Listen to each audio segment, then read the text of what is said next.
Hola, bienvenidos a este espacio, 15 minutos para reflexionar sobre las realidades de la mujer de hoy, sin excluir a los hombres, claro está.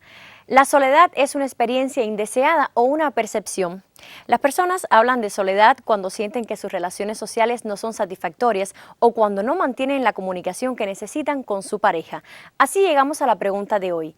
¿Estamos solos o nos sentimos solos? Quédese, ya comenzamos.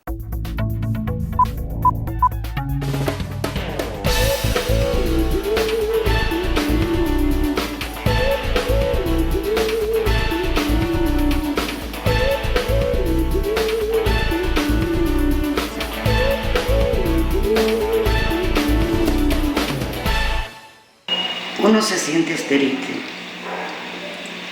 muy triste y invade mucho la soledad. Al sentirse uno solo, viene la tristeza.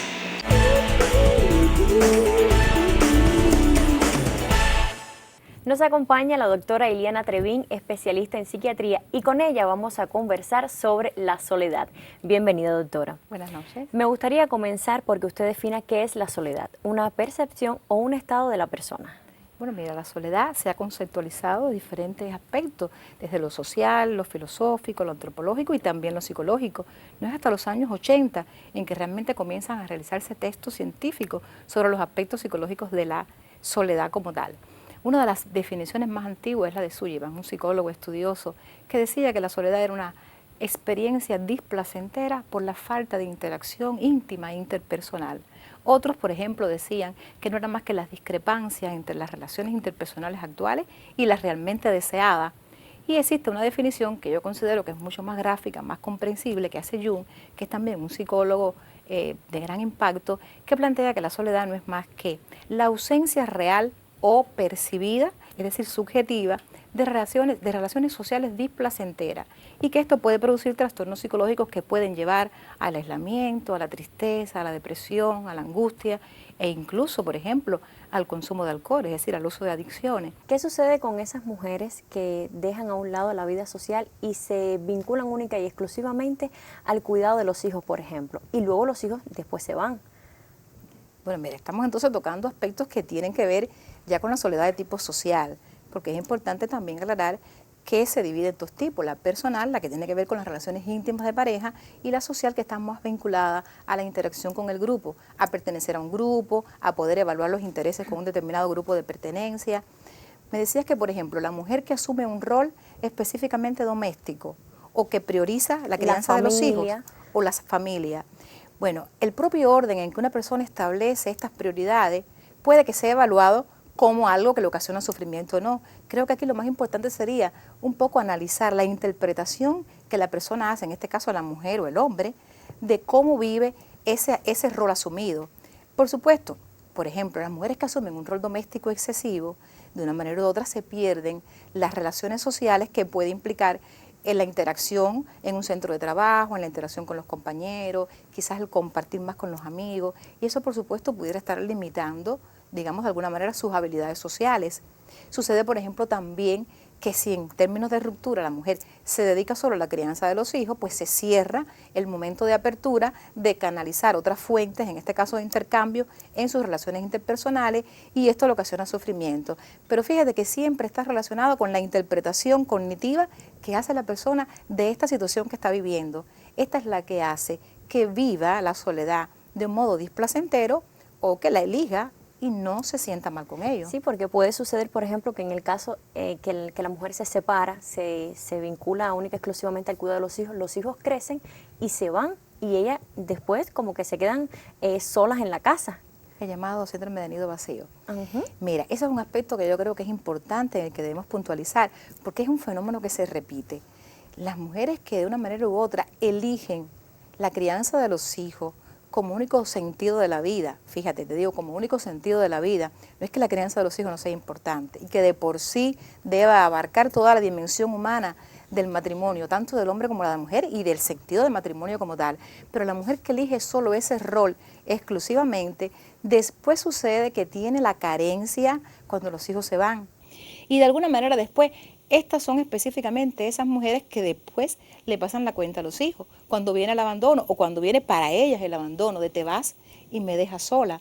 Y entonces los hijos le dicen, pero fue tu elección, yo no te lo pedí. Ellos no estaban en condiciones de pedir y saber qué era lo ideal o qué era lo mejor. Yo te hubiese preferido plena, satisfecha y no con esa sensación de apego y dependencia y ahora con esas exigencias que me hacen sentir que no estoy haciendo bien, que no tengo derecho a mi propia autonomía, a mi propia libertad. Creo que eso es un aspecto muy importante. Si una mujer elige ese rol, tiene que saber que es su total y absoluta responsabilidad y que los hijos finalmente van a crecer, van a hacer sus vidas y no puede establecer dependencias afectivas. El vínculo afectivo tiene que ser abierto y sólido, pero no sobre el apego y la dependencia. Doctora, le propongo hacer una pausa y cuando regresemos me gustaría que nos dijera si la soledad se da de igual manera en hombres y mujeres. Usted continúe con nosotros. Este es uno de esos momentos para compartir revelaciones.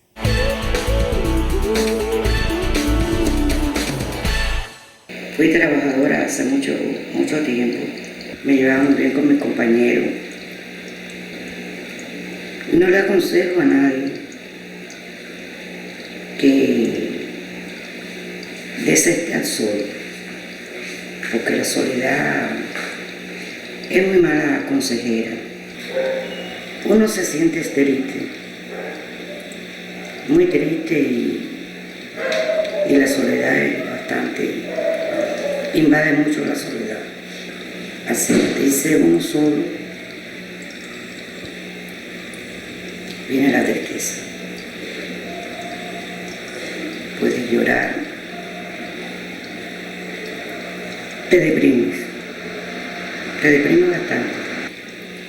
Hay mujeres casadas que el esposo está mucho tiempo fuera de la casa, uno se siente sola, o cuando se divorcia, cuando tiene los hijos y se van, te quedas sola. La soledad viene más grande, la tristeza viene más, y llega a un estado bastante depresivo.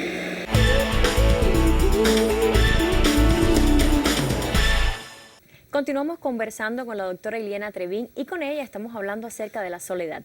Doctora, antes de la pausa estábamos hablando si sufren de igual manera los hombres y las mujeres la soledad, porque tengo entendido, o más bien se conoce, que las mujeres optan por una soledad más hogareña y los hombres como que por un tema quizás de machismo van más bien a la calle. ¿Es cierto esto? Puede ser un mito. Mira, realmente existen pocos estudios que desde la soledad estudian la cuestión del género, por lo menos en la revisión que hice.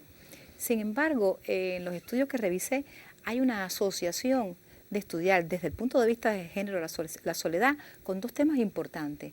Por ejemplo, con un tema que se mencionan ellos como la autorrevelación y asociado a la depresión.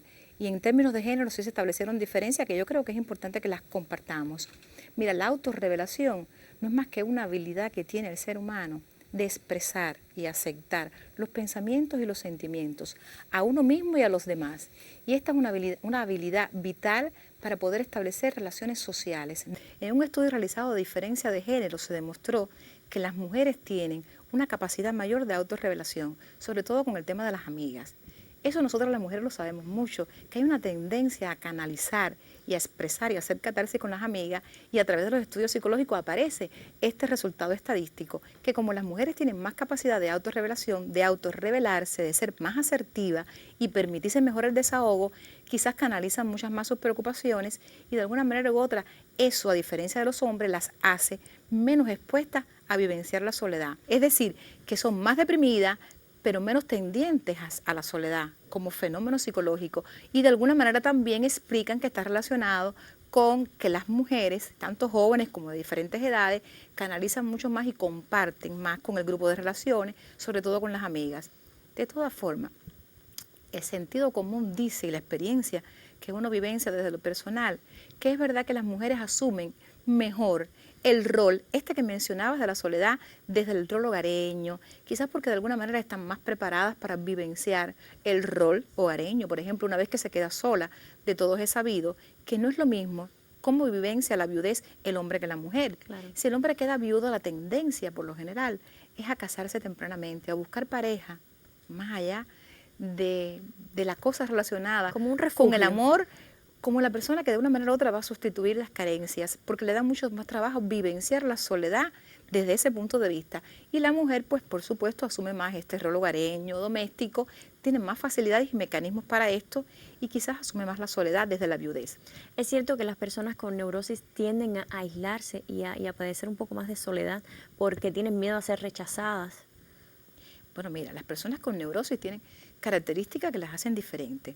Los neuróticos de por sí son nerviosos, asustadizos, emocionales, muy emotivos y las situaciones de la vida cotidiana muchas veces las dramatizan, las sobrevaloran o las minimizan y te podrás imaginar que eso lleva a relaciones interpersonales difíciles.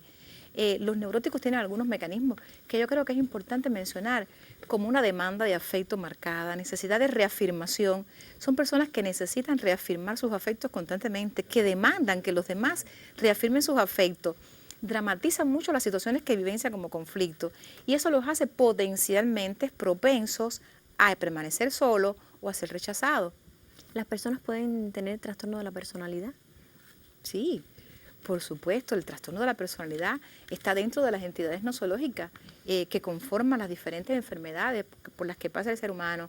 Los trastornos desde la personalidad, por ejemplo, en los estudios de personalidad hay dos tipos fundamentales de descripción que están muy relacionadas con la extroversión y la introversión. Las personas extrovertidas son personas abiertas que tienen redes sociales mucho más fáciles de establecer y las personas introvertidas son más bien cerradas, tímidas, cautelosas. También los trastornos de personalidad como entidad como tal, al igual que el neuroticismo, por ejemplo, tienen algunas características o patrones que lo vulneran a tener dificultad en su mundo de relaciones.